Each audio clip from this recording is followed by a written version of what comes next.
So what's in question here is the 14th Amendment, which guarantees that any child who is born on U.S. soil, regardless of who their mother, who their father is, regardless of that person's immigration status, that they become a full-fledged American citizen. The president here, there's been some talk in the past of people coming, tourists to the United States to give birth here so that they can bestow citizenship onto their children. What the president really is targeting here is illegal immigration. This is a topic the president has returned to again and again, one that he is really focusing on in the lead up to the midterm elections, using this caravan of Central American migrants who are still many hundreds of miles away from the border, but trying to drum up that fear, trying to portray this picture of, in his words, an invasion of illegal immigrants who are coming to the country, trying to break the laws, trying to sneak through the border, and then trying to have children here to bestow their children with American citizenship.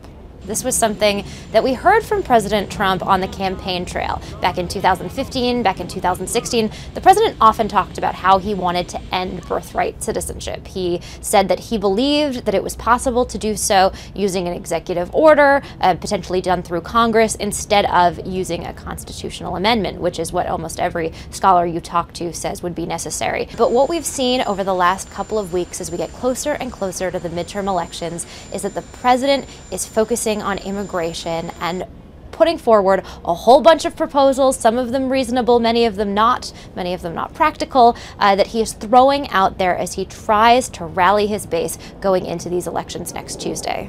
So the president claims that some of his legal advisors have told him that it would be possible to undo birthright citizenship through executive action. The president is somebody who, once he gets an idea into his head, is sometimes hard to move away from that idea, and the president sometimes surrounds himself by people who are willing to tell him things that he wants to hear because it helps them stay on his good side. We can't let people break in and assault our country. We can't let, you saw the caravan.